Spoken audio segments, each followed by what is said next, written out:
Happy Wednesday live to everybody. I'm grateful that you're joining us today and you're in for a treat.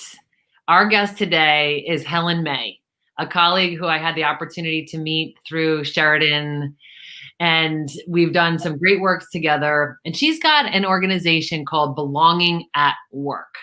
She's an author, a thought leader, and a person who is personally committed to making sure that everybody's got a seat at the table. Welcome, Helen. Thank you, Shannon. Good to be here. Yeah, it's great to be here with you too. We have so many interesting things to talk about. So when people log into this, they are likely going to learn some new terminology too, which I think is great. So I do want to learn a little bit more about your background too. So we'll cover that towards the end. But why belonging and why now? Okay, so belonging from the perspective of where we are in time at this moment in time, I think is absolutely critical. I think there is so much happening in the world and society around us now that is causing massive division all over the world. There's a lot of uncertainty. There's a lot of chaos around, and people want somewhere where they feel safe. So when you belong, you feel safe. And I think that's what everybody's searching for. Now, in organizations, this started to be talked about only probably about a year ago, I'd say, properly, that people started getting into this, which seems a huge opportunity has been missed over time. And belonging in organizations is critical because two things are happening. One is, first of all, identity is changing at such a huge speed that no longer just look at diversity and inclusion with these boxes that people have done for a long time. So that's one of the key things that everybody needs to consider. The generations are very different now that are coming up into organizations. The other thing is that we're starting to focus a lot more on well-being, and people are starting to recognize that an awful lot of the issues of mental health that people have are caused by, if not contributed to, the workplace and what happens there, which is where we spend the majority of our time. So, it should be there's been an awful lot of terminology over the past few years with, diversity and inclusion. No, say inclusion and diversity, that you can't have if there's diversity, it doesn't matter unless there's inclusion. But I challenge the word inclusion. To me, inclusion is it's an active verb that one person does to another. One person holds the power and they say, okay, you can come into our circle. I think that, in a place where people belong, there shouldn't be circles. So what needs to happen is certain people need to get out of their circle. And by doing so, they will be able to help others to belong. Oh, that's so rich. Like, what led you to this, Helen? What said to you because you have a robust career. You've done a lot of different things. What drew you to this body of work or this purpose? So it's a few things, really. Obviously, I've worked in the leadership space and organizational culture space for about 20 years now. But it was actually as a result, the thought process around why this was important was as a result of I was diagnosed with ADHD a few years ago, and as was my son, my 18-year-old son.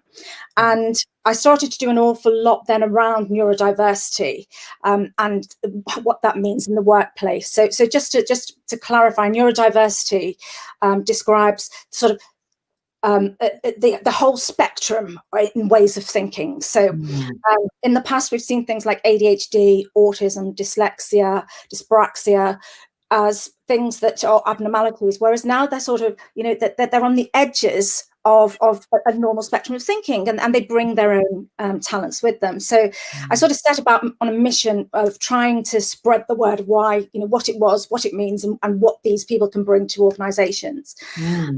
And it was actually in the process of writing about it, in looking at how we could help people, what workplaces could do, that I started to think, actually, it's so complex, neurodiversity, in the sense that even though you have a label, you have all different challenges from a lot of other neurodivergent conditions. So it's every single person with a neurodivergent condition is completely unique. So, you know, if you've met one person with autism, you've met one person with autism. That's it. Yeah. You don't know what autism is at that point. Sure.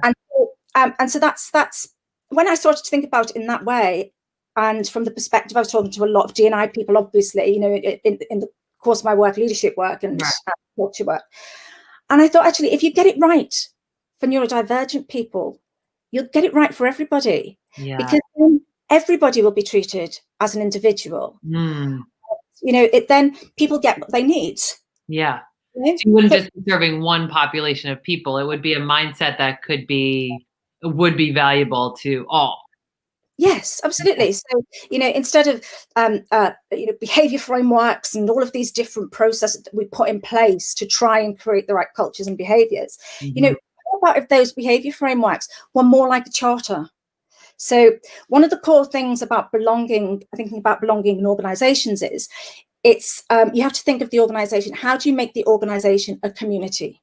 In a community, people always share a purpose. They support one another, but they allow everybody to be exactly who they are. They're a diverse group of people. Yeah.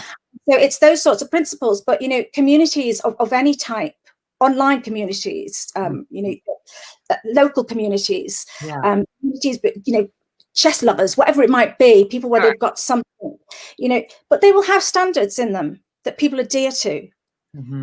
They don't have to be processed. They can be a charter if you want that. But you know, we treat everybody as an individual here. Yeah. Everybody did it, you know, and we won't tolerate anything that compromises that. Right. And so a lot of the things that I'm talking about at the moment and talking to clients about and writing in my book is about how do you make that sense of community in an organization? How do you bring that about? Yeah. And will you share some of those with us today? Well, yes, absolutely. Yeah. Okay. Because I think that's a really important point, is that that concept of community, that that consideration that you are all a part of one community and you're all individuals within that community. So you're not all going to agree on everything. You're not all going to see things the same way, but you're all, you know, you said aligned on a purpose, like you're all, you know, on a similar mission for the, you know, well-being of that community.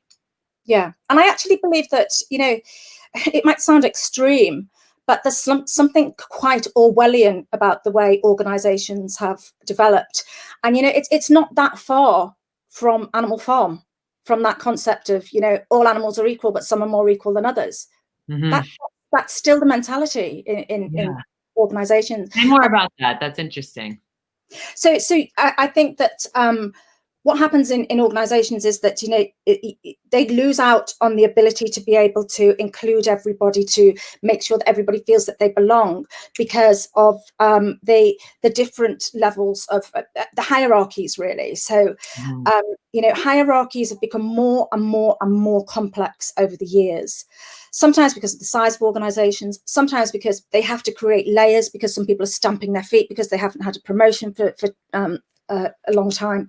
And so you get this real complexity where people use their badge as, you know, it's supposed to be like a meritocracy, but not really when we think about it from an inclusion perspective. But, you know, that I now have the power to do this, and I will deny you the power to do this because you don't have that. Right. The problem here comes in with in the fact that the people that tend to progress upwards become more and more homogenous as you go, more senior leaders. Yeah. So, you know, whether people, there's lots of people saying at the moment that there's too much of this, you know, pale male style, I think they call it, bashing, which is, you know, it's a fact that most senior leadership teams are white men. So what that says is, if that says it's more the higher up you go, then it says your identity will in this organization will determine whether or not you have power or you're included. Yeah. You know? And it's underpinned by very small symbols, such as, you know, perhaps, you know, if one person might go, somebody who is an associate might go on a business trip and fly economy, and then somebody else, one of the leaders, they always go business class. What that says is, if you've got a big divide between these are all white men and you've got more diversity lower down, it sort of says your identity does not deserve to have this privilege. That right. So privilege. Yeah.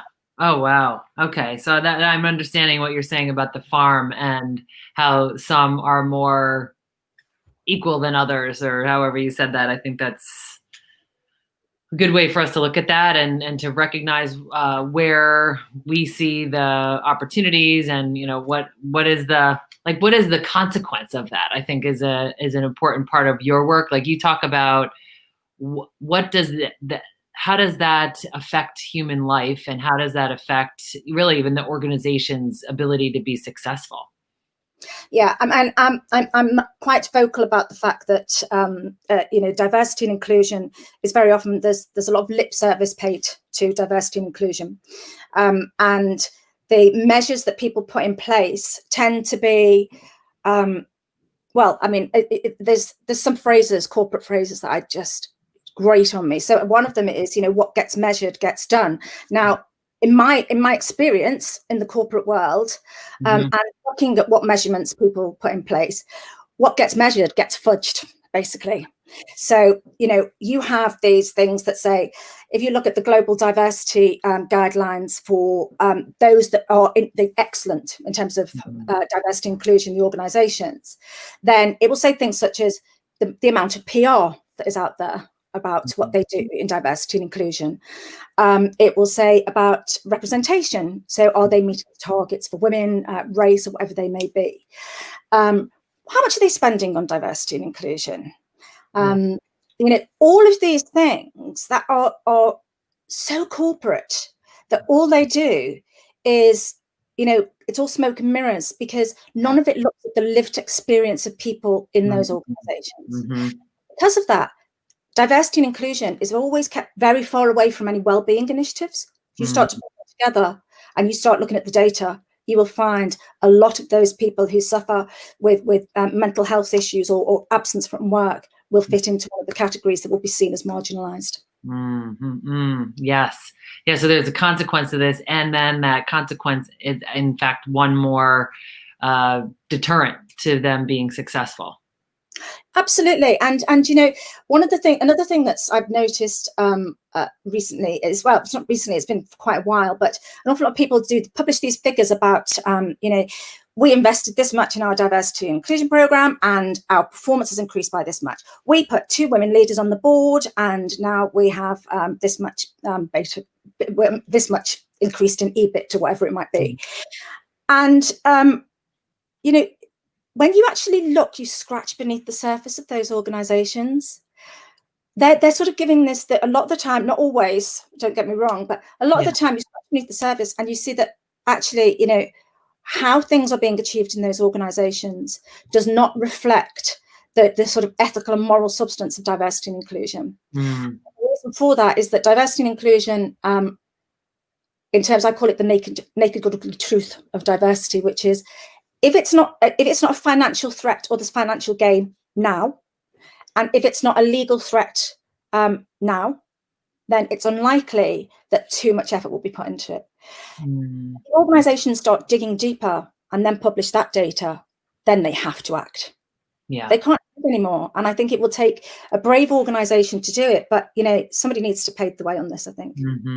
Yeah. And I think that would be a really beautiful outcome from all of the listening sessions that have been happening lately. Because when you talked about lived experiences, I think that's from those that I've participated in, that's the level of detail that we all need to hear, is like, what is it like to be any form of minority? At the moment, my focus has been on Black Americans in the workplace. What is it like to be them, and how are they being treated? What does it feel like? And that lived experience is then, I think the intention is to understand, what do we need to change as an institution to support these individuals? And so like what you're saying is the next level of detail is, here's what we found. Here's what's really not working for everyone. And here's how we're going to change things. Is that what you're recommending? Completely. But I think, one of the core things here is the recognition of privilege. And until I think that there is more talk of privilege and less of discrimination, I don't think we'll get anywhere. I don't think we'll get anywhere in society. I don't think we'll get anywhere in organizations. Because, I sent you an article, Shannon, which was, how do you get the turkey to vote for Christmas? But that's exactly what we need executive teams to do and CEOs to do. We need them to recognize the impact of their privilege, and we need them to recognize that one small move from them can make a huge difference. So this is the stepping out of the circle. Yeah. And in order to be able to do that, we need to shift their focus away from the financial results and legal implications. And what we need to do is give them a sense of felt responsibility. They need to understand what it feels like. They've got to feel it themselves. Our need to belong is as primal as our need for water and food and shelter. Yeah. Because if you think we developed the fight or flight syndrome, back in when we were in caves, and our ability to be able to keep ourselves safe at all times is critical. And part of that being safe is belonging to a tribe, having your tribe that keep you safe. And the psychological and actual physical impact of not belonging can be huge ranging. I mean, it's actually, if you don't belong, you feel excluded, your immune system, your immunity drops. Yeah. That's how core it is, and so people, it's a universal emotion. That emotion of feeling excluded is something every single person has experienced at some point in their life, whether it's in a privileged way or on a permanent, or it happens every day. But we need to tap into people's psyche to go, you remember what that felt like, or you remember when your daughter was in that situation. Get them to feel it. And it's only then, I think, that you'll start to get the sort of courage to speak up from leaders and go, not on my watch. Yeah. I recognize I'm privileged and I might not be here on my own merit. Yeah. Great acknowledgement there too. That's a phrase that I've heard you say a lot, Helen, that I really respect and appreciate, is not on my watch. Can you say more about that? So one of the ideas of a community is this idea that they do all watch out for each other. And, if you think about it from a perspective of there was somebody guarding a community and they take shifts, they don't want anything to happen to anyone else on their watch, in the community while it's on their watch. Yeah. And I think that, in every level of the organization, starting with the top, there has to be the acknowledgement of the impact that you have on other people. And your responsibility as a citizen in a community is to feel that and acknowledge it and stop it, change it if it's something bad. Nobody anywhere has the right to make another person feel bad, excluded, unvalued, worthless. Nobody in the world has that right. And yet in organizations, people get treated as though they're not there by choice. So by saying I have power over you and I can tell you what to do and I'm better than you, it's like we're saying you don't have any choice here. Yeah. You have a choice. They can walk, Yeah, sure. But it's that feeling of when you feel powerless, you're less likely to walk. Yeah. You're less likely to walk away because you don't feel that you're worthy of any other role either. Right. So there has to be this acknowledgement and responsibility of every individual, but particularly, I think, of leaders. And one of the core aspects of leadership in this sense is humanity, being a human being. Get rid of all the human speak for a start. All of their corporate speak. Stop hiding behind language, because that's what's happening. People are use corporate language as a way of saying there isn't any room for human emotion here. Right. And that stops the conversation. The processes as well. I'm very vocal about the fact that I'm not a fan of behavior frameworks. Yeah. Human beings, you can talk about the competencies you need, but behavior. I mean, seriously, are we saying that people don't know how to behave as decent human beings? Right. And if we are only one thing, right? That they're only one aspect of that. Yeah. Yeah.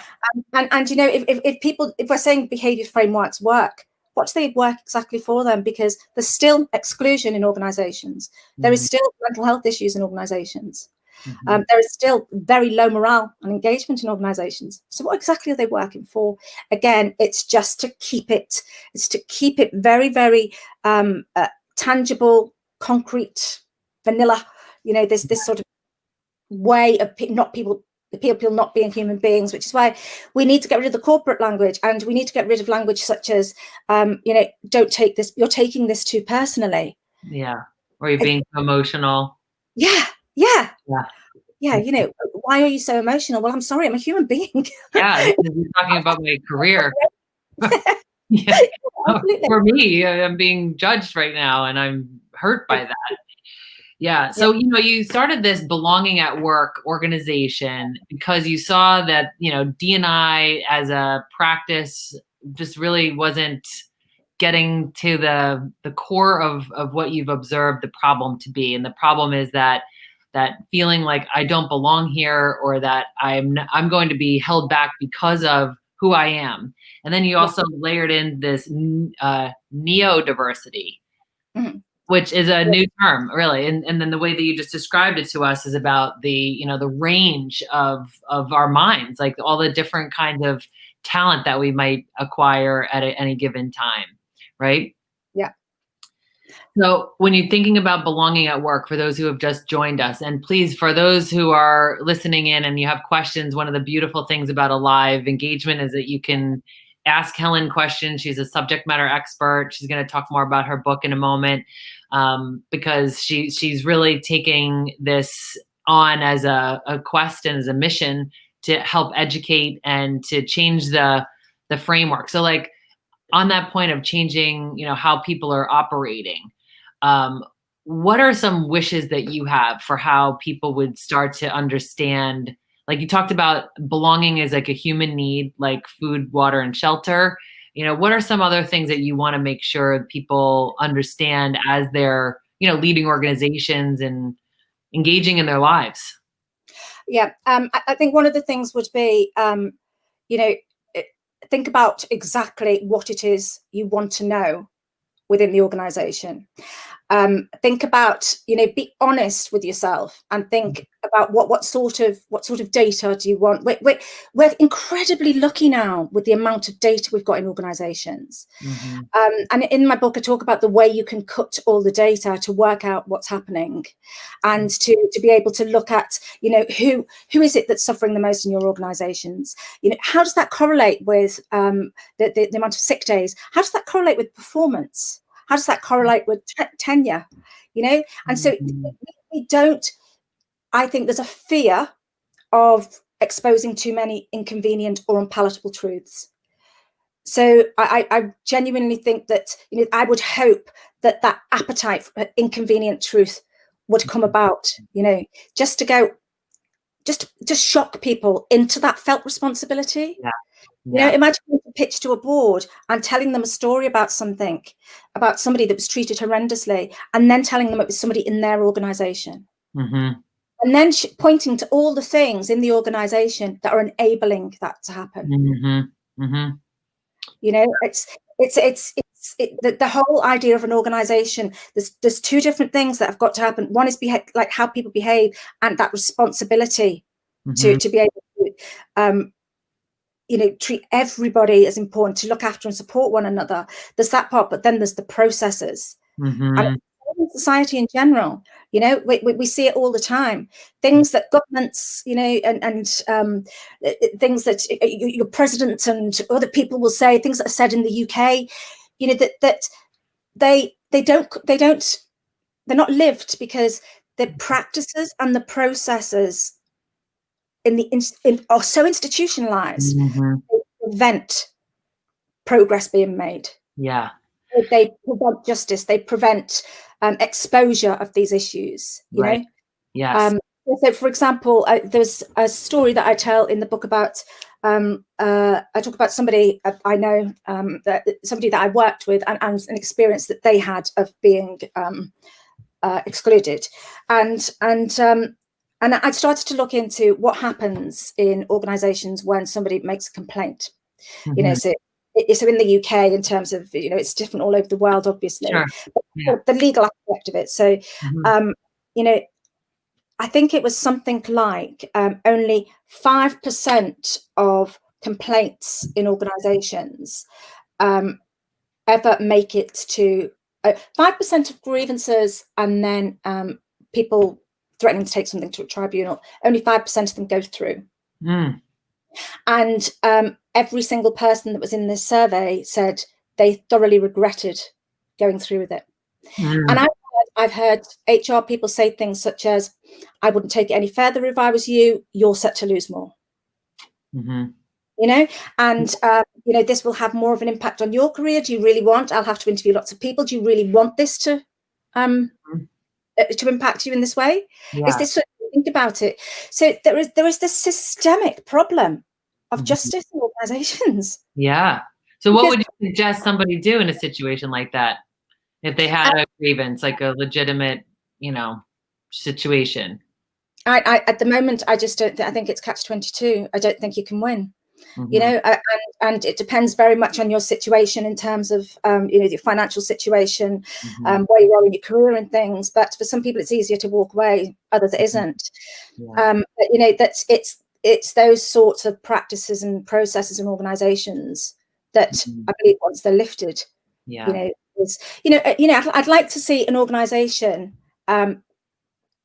publish how many non-disclosure agreements they put out each year, because that's all they do. They quieten people down, they give them a lump of money, and they put an NDA on them. And I've we've all been witness to it, who've worked in the corporate world. But how about publishing that data, because that will tell you an awful lot more about what's happening in the organisation than any other DNI data will.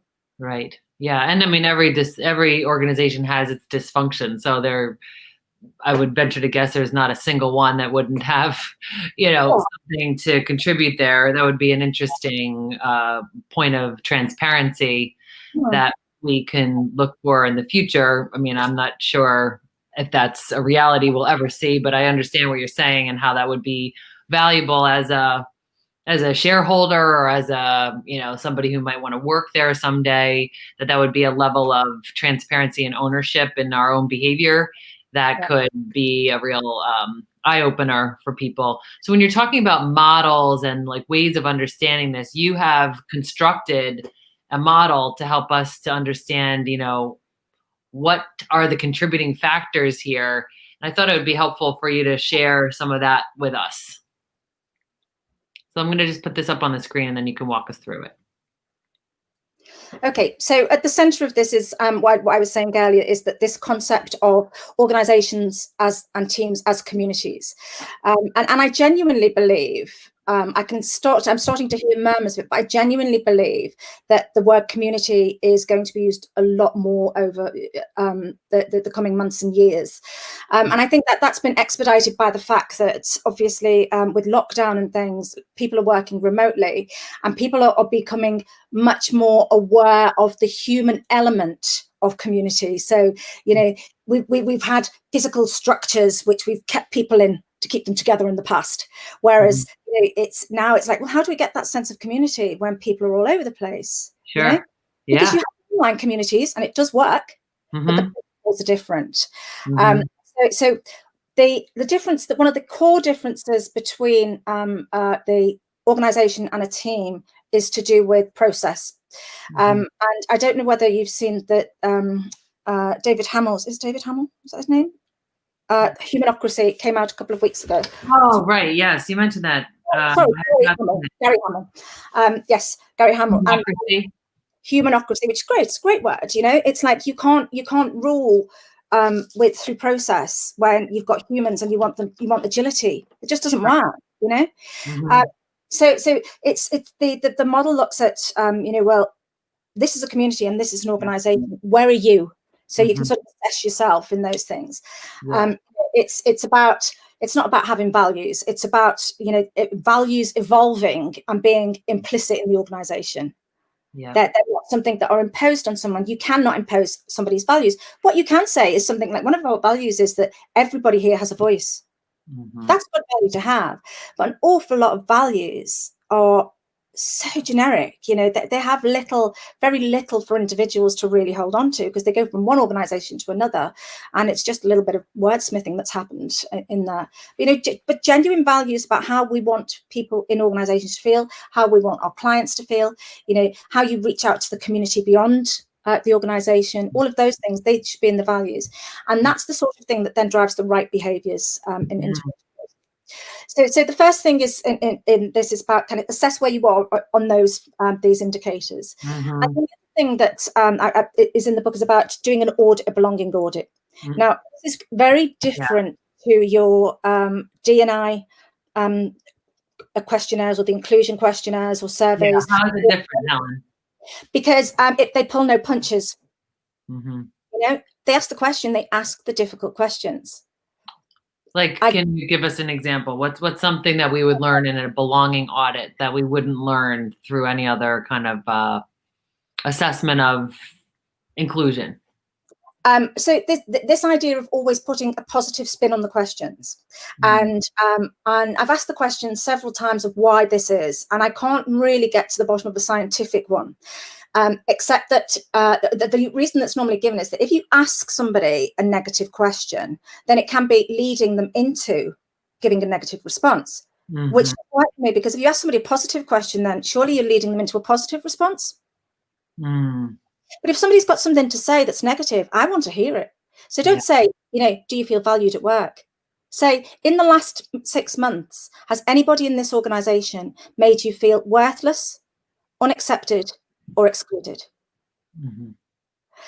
And then, if you would like to give more anonymous information, please feel that you can, because you want to collect that data as well. You want to know the stories. You want these snippets of the lived experience.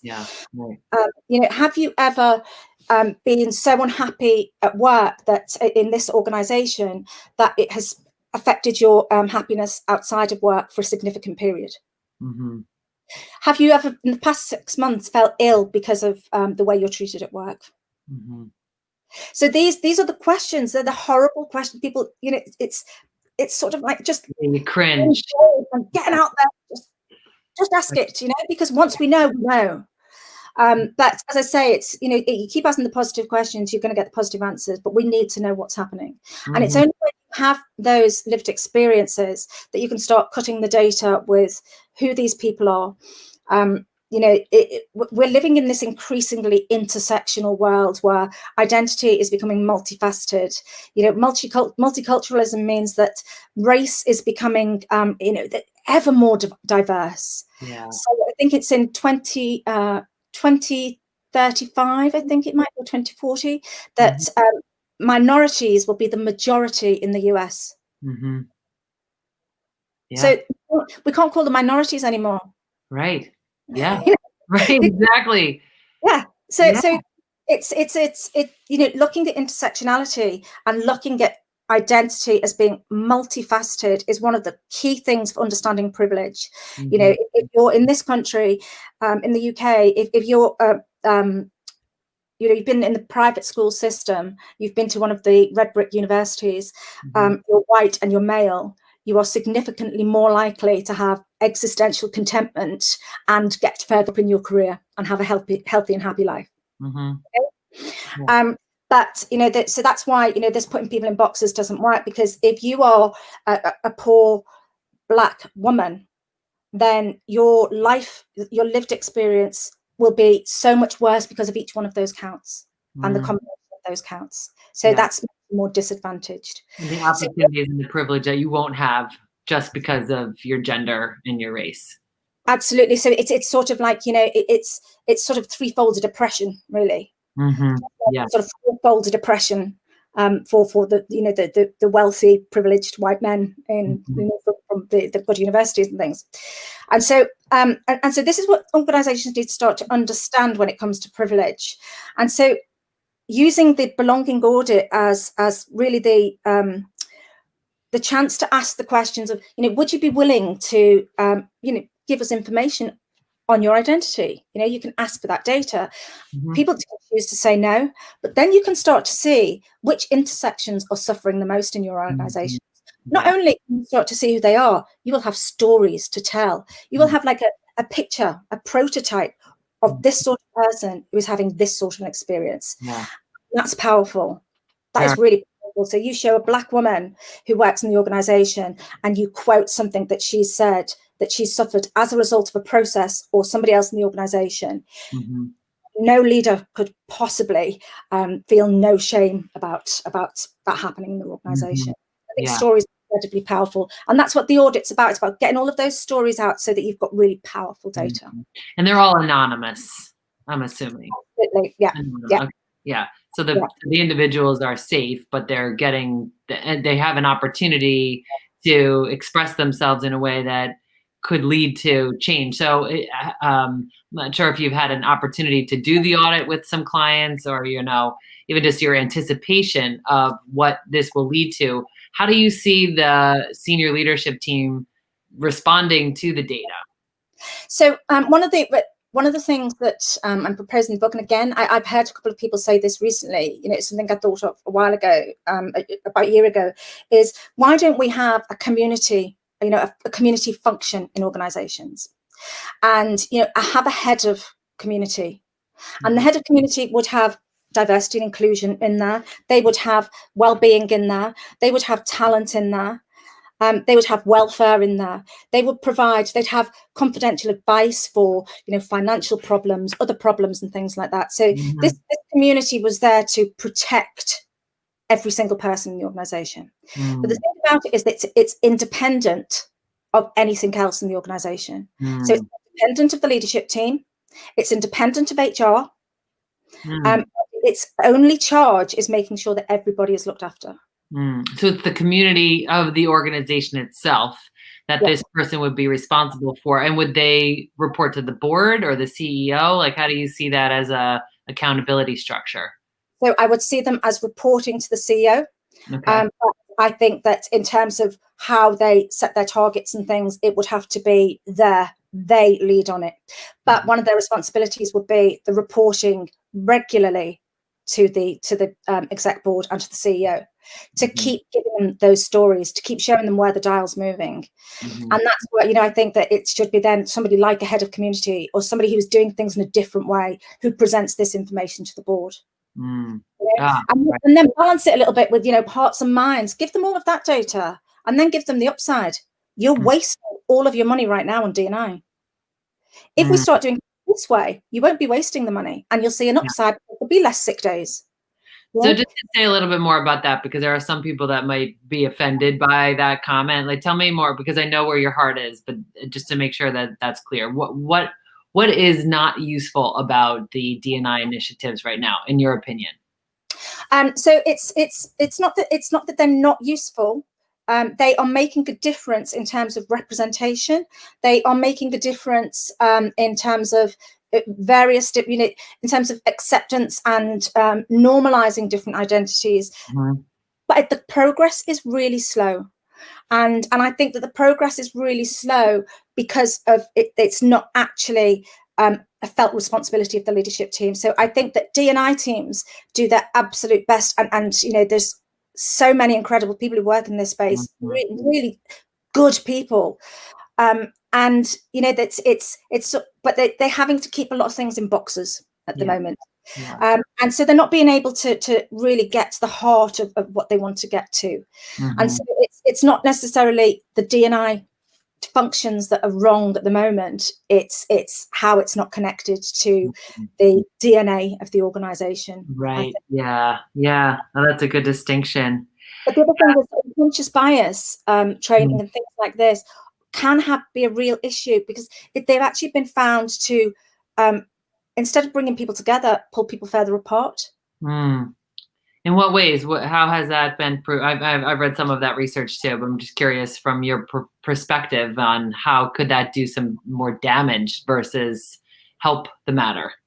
So I think, first of all, it's not explained properly to people exactly why unconscious bias training is taking place. So, I would never use the word unconscious bias training. I think I'd call it judgments and associations, something like that, judgments, preconceptions and associations. And to talk about it, not just from a perspective of discrimination, which is what happens, because you're giving people mixed messages when you're saying to them, because of your unconscious bias, which you can't control, you might be discriminating. That puts people on the defensive, and it stops the conversation as well. Things just not talked about. And people think, well, I'm being accused of this. But actually, if you just say to people, give them other context where we tend to use bias. Where, for example, when you've got to, if you're writing about something, I'm doing a master's at the moment, and it's science, and I don't have a scientist's brain, I have an artist's brain. And so when I have to answer a question, my thing is to go, well, I know the answer to that, and then go looking for the evidence. That's a bias. Sure. Bias. And but being aware of it, I can go, right, I need to just step back on that. So, I think that the whole idea of unconscious bias should be driven by the organization from an organizational development perspective rather than a training perspective. So that's what I mean about a lot of these initiatives not working at the moment. And how would that work? How would an organizational development perspective be focused on judgment and perception? So I think that, first of all, it's a lot to do with the leadership, and it's a lot to do with the leaders showing their own humanity and fallibility and vulnerabilities, and accepting that, nobody's perfect, and that's okay. And everybody's afraid of having conversations or everybody's afraid of difference. We like to stay in our group. So acknowledging that it's okay to feel that, but what we need to do is probably understand people better and understand why people are discriminated against, what's happened to get to this state, all of those sorts of things. Open up the conversations, open up the imagery, use stories. Use story, reverse stories. Tell a story about somebody that, it could be, if you tell a story about your son, and then you get to the end of the story and say, that wasn't my son, that was somebody in this organization. And it shocks people into the, that's happened here. Yeah, right. And so using those sorts of things and having those, I think that the courage of leadership is one of the critical things here to go. This I'll say it again, not on my watch. And I'm ashamed to say, that I've been ignoring this and I've not looked far enough, but now I know it's here. I'm going to do everything I can to keep the conversation going and to stop this from the system from really consolidating this sort of exclusion. Right. Yeah. Like that personal ownership and accountability to, being aware of the situation is part of it. And then the solution and really seeing it through, and then checking back in with the colleagues to see, is the change a felt change, right? Is it something that is enabling people to belong and to be respected as they are? And, it basically is the formula working, right? Are we making progress or not? And then that courage to say, yeah, I tried this, it's not working, or maybe I didn't wait long enough, or, what are the missing pieces of it? Because it's that, not just implementing a plan, but really getting the result and the outcome that you're intending. Yeah, and not fudging the figures to make it look as though you have done it. I think that's critical. But, I think there's a responsibility here as well in terms of, that there has to be a speak up and a call out culture. So there has to be, people have to have the psychological safety to call it out, and that has to start with leaders. There has to be zero tolerance for the behaviours that cause people to feel that they're not accepted, that they don't belong. Zero tolerance, and it has to be dealt with quickly and swiftly. And I think that, it has to be like in a community. Somebody knows when it's time to leave the community. They should no longer be there, but they're no longer wanted there. And I think that has to be the same thing, that we will not accept this here. And I think this is a particularly critical responsibility of organizations because of where we are today. So we're seeing this, this increasing divides, this really, it's like we have the hashtag Me Too movement, which has made great strides. But we also have the rise of incels, which are these men who sort of gather in groups who support the violence and sexual aggression to women. And, this has led to people with shootings and things, and people being murdered. And it's this, and it's because we're being fed online all the information that every argument that we've got, perpetuating lies and perpetuating like really horrible behavior and no accountability, right? Absolutely. For how is somebody policing that and making it different. And so the same is true for this neurodiversity and like how you are trying to inform organizations of like another layer of diversity, which is really something I love about this work. And I'll send this copy, this compliments of you, to those who registered for our session today. Tell us a little bit about this body of work.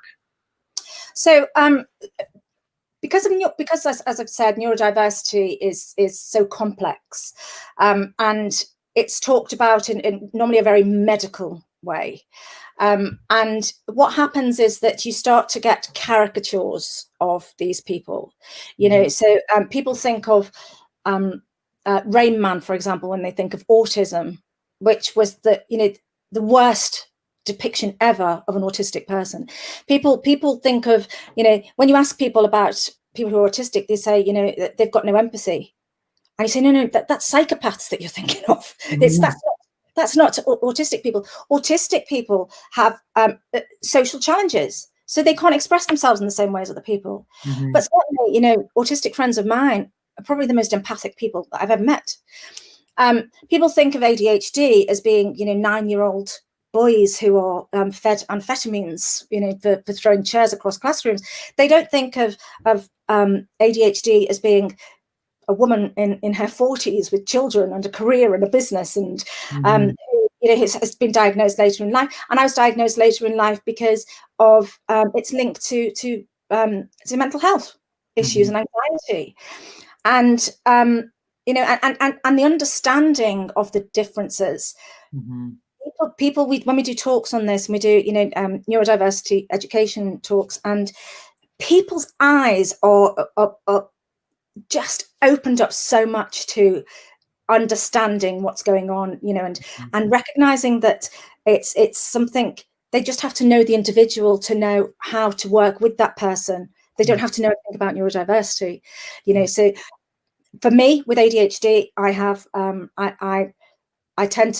not very good at doing things in a linear way, so I tend to bounce around a lot when I talk, which is a problem for my family because I'm really bossy, but I can't give instructions. So most of the time I'm just screaming things at them they don't understand, because I can't just do it in a linear way. And I also have something which affects how I react to things. So I've always been called a drama queen, and I'm being dramatic, but it's not. It's actually a type of emotional dysphoria that when something happens, there is a heightened sense of the drama around it. And so people get really interested in these things. And the great thing about talking about neurodiversity is people go, I've got a bit of that as well. And that's why it's interesting to think of it in this way of a normal spectrum, because you go, well, you might have some things I've got. Sure. And how would you recommend we create more of a belonging or a space for all of that type of mental diversity at work? So I think there has got to be education as well. I think it has to be normalized. I think that, it's when I do my talks on this, I call it, the alternative title is Everybody is Somebody Else's Weirdo, which is true, and it's not until you get to know somebody that you understand the things that are weird about them. And it's just the little idiosyncrasies in a lot of people. But for somebody who's autistic, for example, who has is very sensitive to noise and light, they might want to sit in the workplace with ear defenders on and dark glasses. If people don't understand, they find that odd, and so that sort of understanding goes a long, long way. Understanding that this is not it's not an educational disability, it's not, it really isn't. Sometimes you will have learning disabilities associated with the illness, but not very, you also get people who are extremely high up on the IQ scale. as a result of the neurodiversity. Right. But it's an understanding of where can they contribute and how can we really honor their talent and strengths and not be judgmental about their differences. Absolutely. That's, and understanding the strengths of those things. So one of the things that's always been said to me is you're not very good with detail, and it's I sort of, to me, that's that's like saying, well, I'm a lady with blonde hair because I'm not very good at detail. It's not something I control, but actually the fact that I'm not very good at detail means that I don't see that. I see something else, and that's where a lot of my strength comes in, because I'm more visionary. Right. I don't know what's been. I want to know what could be in the future. Yes. And there tends to be a lot of creativity in neurodivergent people because of this different way of viewing the world. It's, they can hold lots of perspectives at any one time because they don't always have to hold the main one. Right. Yeah. Right. So that's like really like you talked about being creative earlier, the ability to see, all that multicolor range. Absolutely. So understanding that, I think it makes it more human, and and to understand as well that we're just different. Mm-hmm. And so we can laugh at ourselves. I can laugh at myself. It's sure. I mean, I lose things. I sit at this desk for about 12 hours a day at the moment, but I can lose things just sat here. Right. You're like, how is that possible? How can you do that? I got a comment here from Holly that says, thank you for sharing, and that she found it very powerful. Thank you, Holly. Yes. Thank you so much for sharing that, Holly. So if you could give us all like a nugget of encouragement, something that you would prescribe for most people, right? Because we're talk about diversity, right? We've got all kinds of people who are going to be exploring this and curious about what you're saying. And, what would that look like if I had a community leader in my organization? And, how might I assess belonging? Like what kind of advice, in addition to learning more about this and opening up our minds, but like, is there any specific encouragement that you can offer us? So I think I would say that what I'd like to say is that start with yourself. And, start with what you do and becoming aware of what you do, and becoming aware of what you do in two ways. The first one is to become aware of what you do that might take power away from other people, that you might take away control from other people. So it's that sense of agency. Is there anything that you do right now for anybody around you that does that? And if you do, think about, why do you do it? What is it? Why are you clinging onto it? Does it keep you safe somehow? And what is it? And try and create a new habit within that. Yeah. Like what's the payoff to you for doing that? And then be willing to create a new habit so that you still get whatever you're looking for, but you don't do it in a way that's harmful to somebody else. Yes. Yeah. Right? Okay. So take care of your needs, but don't sacrifice your values. Right. Definitely. Yeah. And that's why it's, anything like this, it's critical for people you can't break a habit until you know why you do it. The other thing then is about curiosity, is becoming genuinely curious about other people, and genuinely curious about what it feels like to be another person. You can never I had this conversation with my son recently. So my son is 18, and his family are from, his dad's family are from Pakistan, and so he's mixed race, and he actually read Carla's book Natives, and spoke to me about something that was in there, that is that I will never know what it feels like to be him, which is an odd thing to say, actually, because I think, well, I'm your mum, surely I can. Sure. When you start to think about that actually, no, I can't do that, because I'm not you, and I've never had that experience. But what I can do is be curious about what it's like, and then by being curious, I can develop understanding and then empathy. And I think that this curiosity is something everywhere in the world. The conversations about race is something that we're all talking about at the moment. Is that you've really got to have that curiosity to want to know what it feels like, so that you can commit to the right action, I think. And I think the other thing is then to think about, once you understand these things, think about what it's like to be somebody else. You go through your day, spend a day, just choose, one thing. So if it's race, think about every single thing you do that day. At each point, or go back at the end of the day, at any point in that day, where did you become aware of your race? Because if you are not white, there will be many more occasions when you are aware of your race, or when you have to consider the implications of your race. You go to for a job interview. There was a program on recently. It was Grayson Perry, the artist, and he was talking about, it was in the US, and he was talking to a guy about, if you're a black man in the US, when you get pulled over by the police, the first thing you do is get your documents out of the glove box before they get there, so that they don't think you're reaching for a gun. Now imagine having that on your mind all the time. Sure. Yeah, and I've heard that don't even do that. Just put your hands on the steering wheel so they can see them. Yeah. Right, because then there's no concern that you could be doing anything. And I've had white families say to me, I teach my kids that same exact thing, and it's different. Yeah, it's different. Absolutely. In terms of yeah. So I think that I love that advice, Helen.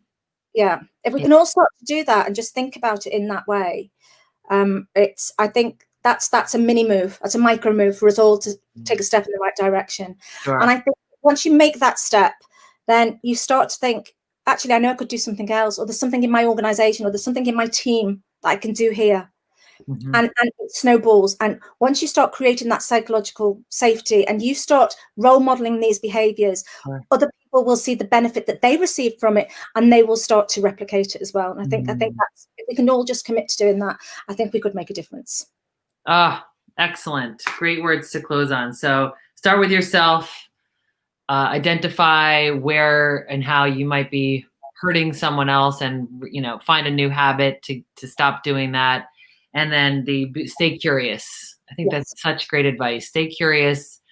Think about what it's like to be other people, and then to look for those ways in which we could start to make institutional change. Yeah. Brilliant.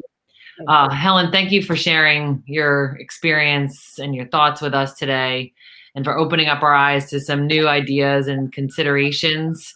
And just thank you for being a force for change. Thank you. Thanks, Shannon. Thanks for the opportunity. My pleasure.